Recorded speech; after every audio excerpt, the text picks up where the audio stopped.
You're right on time for Hope TV News Watch on this 24th day of June 2024.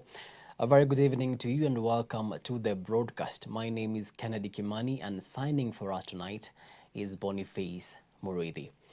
Now, as the nation braces for a new series of planned protests against the Finance Bill 2024, Interior Cabinet Secretary Kithure Kindiki has said that protesters must remain peaceful and unarmed. At the same time, CS Kindiki has indicated that the government will deal firmly with criminals who may infiltrate the demonstrations.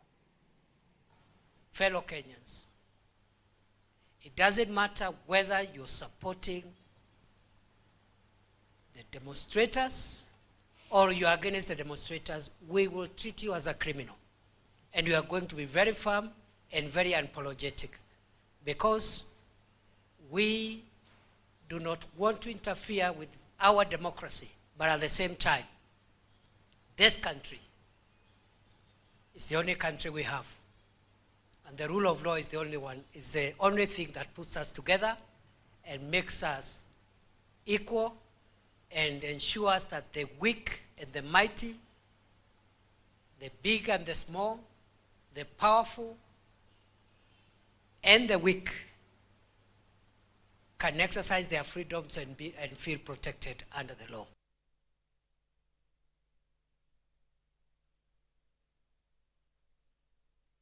Kenya has joined the majority of Kenyans in rejecting the Finance Bill 2024. The leaders have described the bill as punitive and oppressive. Here is Ian Githuku with the details. Amidst the ongoing countrywide protest against the Finance Bill, the Interreligious Council has come out to reject the Finance Bill 2024. Speaking at a press conference, the chairman for IRCK, Willy Badlago, expressed concern about the rising political temperatures and disconnect between the government and the people of Kenya. He pointed out that the continued constitutionally guaranteed public demonstrations against the proposed taxes in the Finance Bill are an eyesore because police officers are using excessive force, which has sadly led to the death of 2 young Kenyans. The leaders have condemned the acts of police brutality and voiced their full support for the youth as they spearhead the demonstration against the Finance Bill. Titled, Interreligious Council of Kenya rejects the Financial Bill 2024, appealing to the conscience of the nation. Isaiah 10 verses 1 to 2 says, "Woe to those that make unjust laws, to those who issue oppressive decrees, to deprive the poor of their rights and withhold justice from the oppressed of my people, making widows their prey and robbing the fatherless." The Religious Council's message to the President and Kenyan leaders in general is to withdraw the Finance Bill 2024 and eliminate the proposed taxes which they deemed as punitive. While at it, Bishop Lago expressed solidarity with 85% of Kenyans who have disapproved the Finance Bill. His message to President Ruto being a wake-up call to the fact that Kenyans are overburdened by the high cost of living and that the government should not make life harder by introducing new taxes. We stand in solidarity with the youth that have engaged in peaceful demonstrations, and we commend them for that. The Finance Bill 2024 is a Kenyan agenda, and we support them fully. Interreligious Council of Kenya therefore rejects the Financial Bill 2024 and demands its withdrawal and so that it can eliminate all those punitive tax measures proposed in it. For Hope TV Newswatch, my name is Ian Githuku. Thank you so much, Ian, for the story. Now, as the nationwide Gen Z demonstrations continue, a diverse group of young people from across the country have rallied in support of the demos, vowing to persist in their efforts. The activists from different parts of the country have emphasized their independence from any political affiliations and urged the police to maintain peace as their movement is strictly non-violent. The tax that is imposed on digital content creators. Mr. President, if you still remember, you are the one who told us tutakaa mahali tufinye laptop tukiwa hata taptengele, we will be making money. Now those are the people you promised jobs, billions of jobs. And today there is no job in Kenya. When we go out of our way, we leave what we studied to go and make content so that we can earn our money. from the content creation, you people are imposing tax on us. It is not only TikTokers. It is, when it comes to media, YouTube. Already kabla Wakenya mweke hiyo tax kwao, kuna tax already wanakata. Mukiendelea kuwakata, mnataka tukue wezi? Where is the job that you created for us? We would like to condemn the police for injuring and killing our fellow youths. We will not sit down and see our fellow youth being killed or injured for rightfully going out and demonstrating what has been passed by their MPs. So we are telling the police, we are fighting for their families. We are fighting for their relatives. Protect us. Don't kill us. Don't injure us. We are calling upon you to protect us. Away from that, and the Kirinyaga County Assembly Speaker Muteti Muremi has affirmed that they are solidly behind the Kenya Kwanza government, and nobody and anybody having any problem with the government is a personal issue. We should not be linked to the entire country. Speaking in Kabare, Speaker Muremi said the government is working tirelessly to deliver the campaign promises.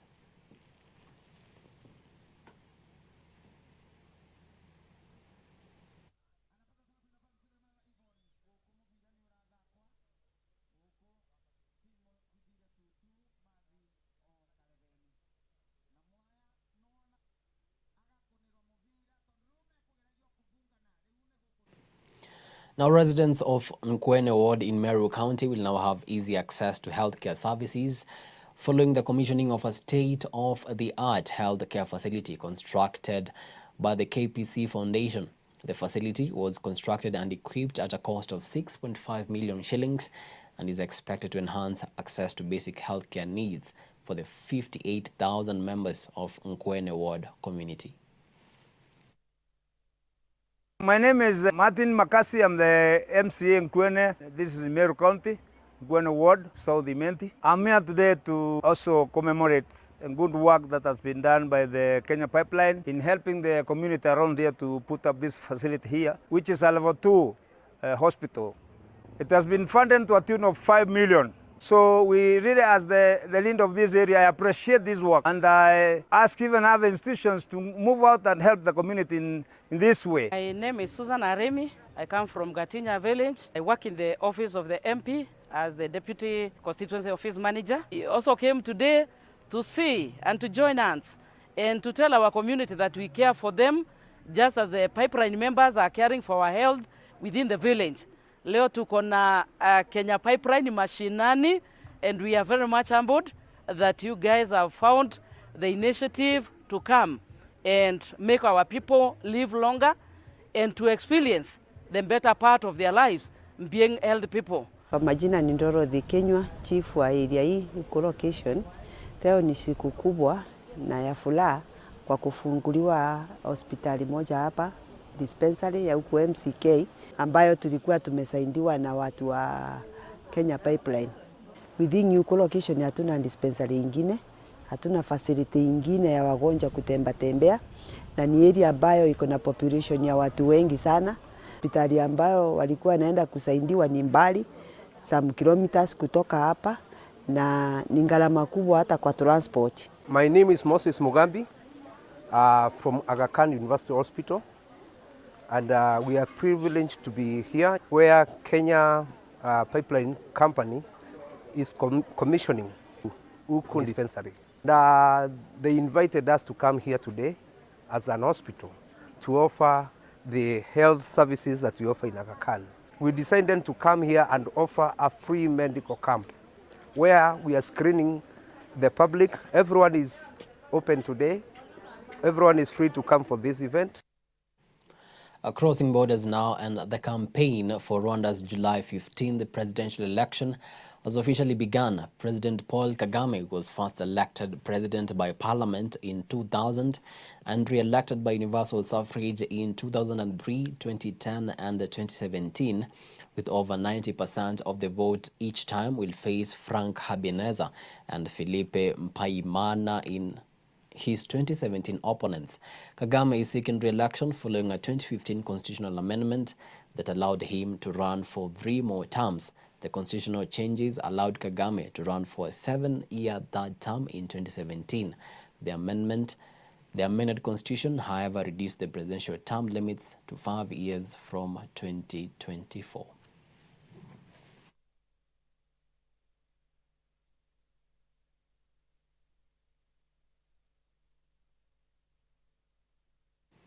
Well, it is 17 minutes past the top of the hour. Time now for a quick break, but immediately after, I'll be back with the business and sports news. Stick around.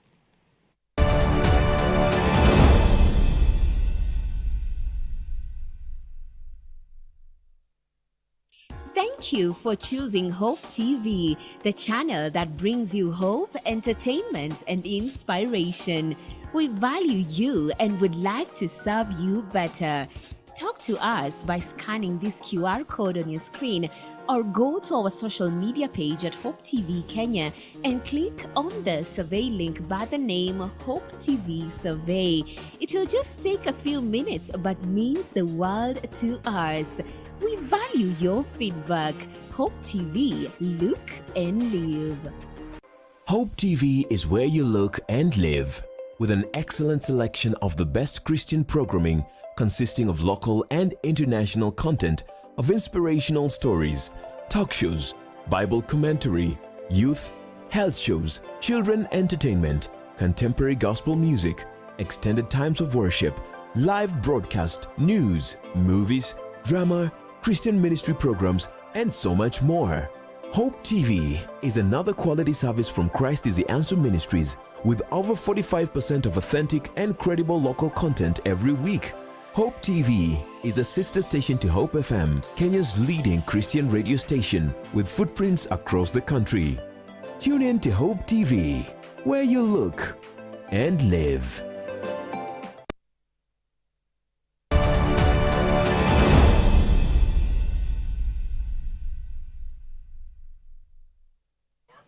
Welcome back. Now let's get down to business, shall we? The Public Benefit Organizations Regulatory Authority, formerly NGO Coordination Board, is now calling on NGOs to remit taxes, as only 2,829 have been filing returns out of the 12,000 registered organizations. Speaking during the commemoration of NGO Week at Mama Ngina Waterfront in Mombasa County, the board's director Mwangangi Mwania said the returns will enable the government to effectively account for the money the NGOs pumped into the country. We realize in other parts of the world, organizations are formed to carry out certain illegal or activities which are not helpful to the public. And since public benefit organizations are supposed to benefit the public, it is important to file those returns so that government can be able to ascertain what organization is doing what. And the good thing with this new law that has come into place is that you have space. If there is any decision that has been made by the authority and you feel that your rights have been infringed, there is a procedure for review of that particular decision. These returns will assist the government to plan, to understand where we are, to understand how much money they are pumping into our country, and we can also be able to direct them on which areas need more support. But if they don't make returns, we don't know what they are doing. We don't know whether they are moribund. We don't know whether they need more support in terms of regulation. When we want their participation in policy making or laws and everything, because we want to understand them. We can't now talk to them when we don't make returns. We don't know what they are doing and what they are doing. Na ikifika wakati tunaona serikali saizi inapigana na maraia na waandamanaji kuhusiana na kuweka duty kwa vifaa kama sanitary towel, kama wheelchair, na hizo ndo mavitu tunapatiana sana. Tunataka waende, tunawaomba, tunawawasihi warudi kwa serikali, waambie serikali bwana tusaidie hawa kwamba hizi tax zisiwekwe kwa vitu kama sanitary towels, kama wheelchairs, kama crutches. Hivyo ndo maombi yetu kutoka kwa NGO Mombasa. Moving on swiftly, and UNESCO and the government have jointly organized the Eastern Africa Sub-Regional Forum on Artificial Intelligence General Meeting on harnessing artificial intelligence for sustainable development in Eastern Africa. Our reporter Lowell Mason with more. The Eastern Africa Sub-Regional Forum on Artificial Intelligence has today held its general meeting in Nairobi, Kenya, to provide a platform to member states from Eastern Africa and beyond, internal organizations, and AI industry players to examine the state of artificial intelligence development and governance in East Africa and identify gaps in artificial intelligence capacity and institutions. From the advisory board of the Secretary General, the conversation is really getting very hot. The Global Digital Compact, the question of the AI Safety Summit in the UK, in France, in Korea, the question of the G20 and the G7, everybody's talking about artificial intelligence, everybody. At UNESCO, we are proud to have all the programs that were mentioned, but particularly a global standard that since 2021, where my dear Ngoto was heading the SHS Commission, all member states, 193 member states, joined the consensus of the recommendation on the ethics of artificial intelligence. Gabriela Ramos, the Assistant Director General, Social and Human Sciences for UNESCO, addressed the issue on Global Digital Compact and also how to tackle issues on top of the leaders' agendas and how to make the tech ecosystem more inclusive for women. The ethical framework is to think about how can we govern the technologies to deliver for people, because this is a conversation that we need to have. And this is the conversation, the global conversation that we are having, and therefore we are really glad to have this Eastern African Sub-Regional Forum, because we know that whatever comes out from this conversation, from all of you, from your engagement, from your investments, will fit into this global conversation, and the African voice will be heard loud and clear, thanks to this very clear, impressive element. Among the objectives of the forum were to develop strategies to strengthen human and institutional capacities, including of governments, notably through UNESCO's AI and Digital Transformation Competency Framework for Civil Servants and the judiciary based on UNESCO's AI and Rule of Law program, amongst others. As we gather here, we are on the brink of a transformative era where AI is not just a technological advancement, but a profound catalyst for change across all sectors of our society. In the realm of education, AI holds particular promise. It has the potential to revolutionize the way we teach and learn, making education more personalized, inclusive, and effective. We can't also talk about ethics without understanding the three biggest forces that are driving our current industry, which is climate. We cannot build technology without necessarily recognizing its harm to the planet. Gabriela mentioned demography, and it works both ways, right? It's both the young people, but also it's the older generation that are being displaced by technology, and the technology itself, which in our sense is moving very quickly and must be tempered. I like to use this slide because we are highly connected, highly integrated in populations like ours, highly mobile, with the demography sometimes is mobile first or mobile only, and it's only increasing every year. Reporting for Hope TV Newswatch, Lowell Mason. And to some sporting action now. CFAO Mobility Kenya has announced a major sponsorship for the National Olympics Committee Kenya team ahead of the 2024 Paris Olympics. The sponsorship includes a fleet of vehicles to facilitate training and transport, with Athletics Kenya unveiling a strong lineup featuring top athletes like Ferdinand Omanyala and Eliud Kipchoge. Here's our very own Mombi Wawero with the report. CFAO Mobility Kenya, the largest automotive distributor and service provider in the country, will supply 2 Mercedes buses, 2 Toyota Hilux pickups, 1 Volkswagen Tiguan and 1 Suzuki Grand Vitara for 2 months. These vehicles will be used by the technical team and athletes for training, transport and airport transfers during the competition. Athletics Kenya has announced a stellar lineup for the Paris Olympics, including Africa's fastest man Ferdinand Omanyala in the 100-meter sprint, Zablon Ekwam in the 400 meters, and Faith Kipyegon in the 1500 meters. Marathon legend Eliud Kipchoge will compete in the 42 kilometers race, joined by Reynold Cheruiyot and Timothy Cheruiyot.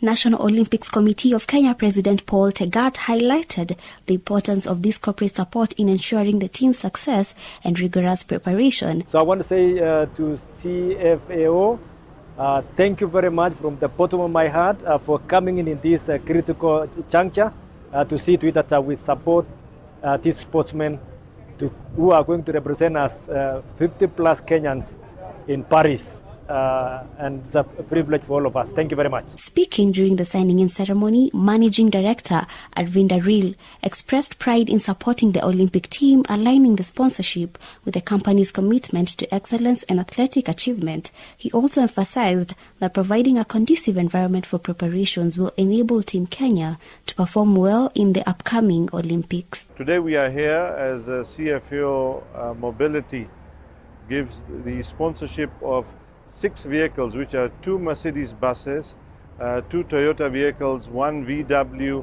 and 1 Suzuki to the Olympic Committee. And today we have the pleasure of being joined by the NOC President, Mr. Paul Tegat, to actually receive this.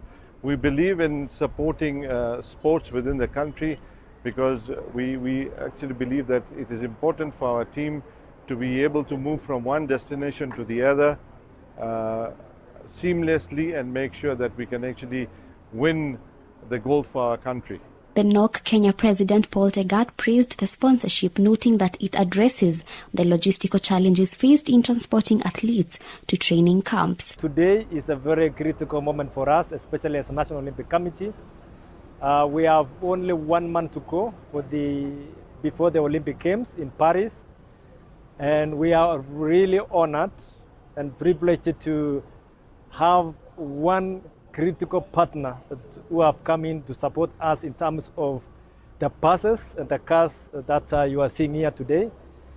This is very important, especially in terms of preparation, because for us, we're able to move around, especially for the athletes who are already, we have put them in the camp before they travel to Olympic Games. So this partnership is a very key, and now our athletes will be able now to move from different facility of training and be able to get back to their essential training camp. And now there will be no excuse for them to say that we don't have enough vehicles, especially when there are some are training maybe in Kasarani, some are training in Nyayo, and also in Ulinzi complex. They will have no query in terms of the movement of their for going to their training camps. Mumbaweru Hope TV Newswatch. Thank you so much, Mombi, for that report, and all the best to our Team Kenya in the 2024 Olympics in Paris. Gor Mahia has been crowned champions of the 2023-2024 FKF Premier League. The victory follows their 4-3 win over Bidco United, although they had already secured their 21st title in round 31. Gor Mahia finished the season with 73 points.